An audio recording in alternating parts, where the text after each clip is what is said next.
मग एवढे दिवस जर का कंपनी काम करत नाही म्हणून कळवलं असताना तरीसुद्धा तिची बिलं काय काय ठिकाणी अदा झाल्यात. कोल्हापूर महानगरपालिकेनं जो ई-सेल कंपनीचा जो पहिला जी कंपनी आणली त्या कंपनी पहिल्यापासूनच वादग्रस्त कंपनी आहे. कुठली लाईट कुठं फॉल्ट आहे किंवा कुठला बल्ब गेला आहे, काय प्रॉब्लेम आहे हे ते कंट्रोल रूमला कळते. मग हे केलंच नाही, ही वेळ आली नसती आता की तर ते असतं कंट्रोल रूम असती तर, आणि ते सक्षम अधिकारी नसल्याकारणानं ती त्याच्या वेळेचा तो फॉलोअप घेता आला नाही. आता पाहिजे आत्ता ही जनता जे आजपर्यंत बघितलं तो कोल्हापुरावर विविध योजना प्रकल्प आणलेत आणि ते कोल्हापूर स्वाभिमानी जनतेवर लादलेत. माझ्यासोबत भाजपचे नगरसेवक विजय उर्फ रिंकू देसाई आहेत. आपण त्यांच्याशी बोलूयात. दादा, काय सांगाल, आज सभागृहामध्ये तुम्ही देखील पहिल्यांदाच तुम्ही सदस्य म्हणून या ठिकाणी या विशेष सभेमध्ये तुम्ही सहभागी झाला होतात.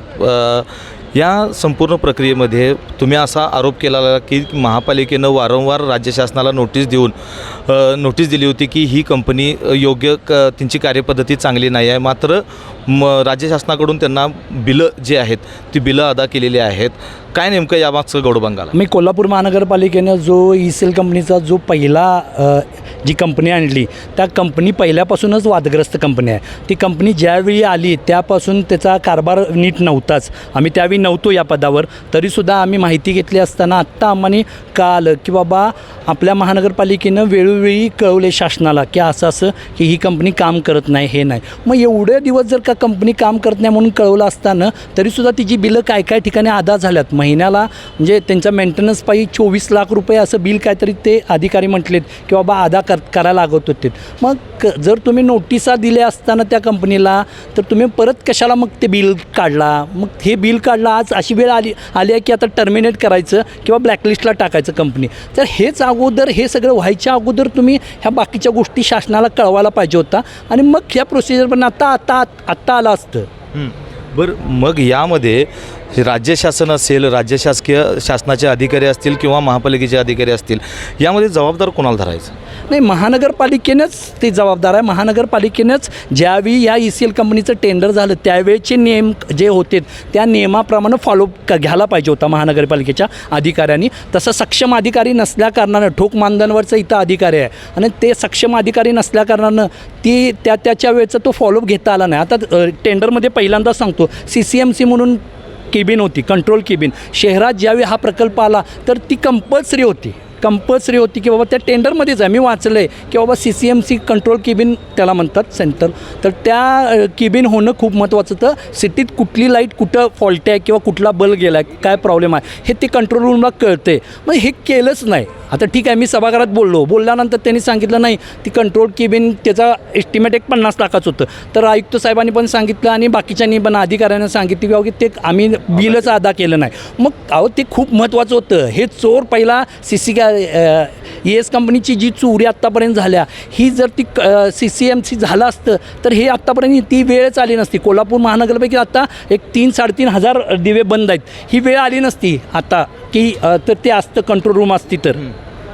तुम्ही म्हणालात की कोल्हापूरकरांच्यावर ही 3,500 जे दिवे बंद आहेत ते दिवे बंद असणार, कोल्हापूरकरांवर ही वेळ आलेली नसती. मात्र आत्ता ह्या संपूर्ण गदारोळात जर विचार करायला गेलं तर कोल्हापूरकरांना जो प्रकाश मिळाला पाहिजे, रस्त्यावर जी सुरक्षितता पाहिजे. आज तुम्ही उपनगरातले नगरसेवक आहात, उपनगरामध्ये परिस्थिती आपल्याला चांगलीच माहिती आहे. कोल्हापूर शहराच्या प्रत्येक प्रवेशद्वारावर देखील तीच परिस्थिती आहे. कोल्हापूर शहरात प्रवेश करत असताना देखील अंधारातूनच प्रवेश करावा लागत आहे. या सर्वावर तोडगा काढण्याची वेळ आता आली आहे असं वाटतं दिसते. नाही, तोडगा हा निघालाच पाहिजे. आत्ता ही जनता जे आजपर्यंत बघितलं तो कोल्हापुरावर विविध योजना प्रकल्प आणलेत आणि ते कोल्हापूर स्वाभिमानी जनतेवर लादले गेलेत. त्यावेळी ही सक्षमप्रमाणे त्या पद्धतीनं ज्यावेळी हे प्रकल्प आलेत त्यावेळेचे नॉब्स पाहून हा प्रकल्प आपल्या कोल्हापूरसाठी हिताचा आहे का तोट्याचा आहे हा विचार करून तो प्रकल्प येणं खूप महत्त्वाचं आहे. उदाहरणार्थ घ्या, IRBचा विषय झाला. IRB परत आमचे आदरणीय नेते चंद्रकांतदादा पाटील असू देत, आमचे नेते देवेंद्र फडणवीस साहेब असू, त्यांनी ते पैसे दिलेत आणि त्यानंतर तो प्रकल्प इथून गेला. ठीक आहे, असेच आता अमृतचा विषय घेतला. असे अनेक प्रकल्प आहेत की कोल्हापुरात येतात आणि त्या अर्ध्यावर जातात आणि ते थांबतात प्रकल्प. तसाच हा ई-सेलचा प्रकल्प झाला.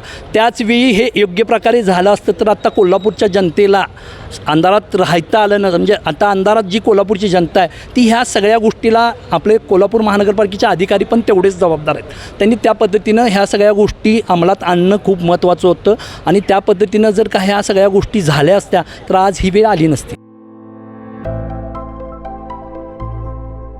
आविष्कार इन्फ्रा तुम्हाला देत आहे विविध लोकेशन्सवर NA प्लॉट्स आणि प्राईम फ्लॅट्सचे प्रोजेक्ट्स. नंदिनी जाधव नगर, शांत निवांत कोल्हापुरात घर म्हणजेच नंदिनी जाधव नगर. मल्हार रामगिरी, तुमच्या स्वप्नातील बंगल्याची पहिली पायरी.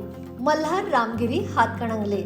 पॅनोरमा हिल्स आंबा, सह्याद्रीच्या कुशीत निसर्गाच्या सानिध्यात तुमचं स्वतःचं फार्म हाऊस.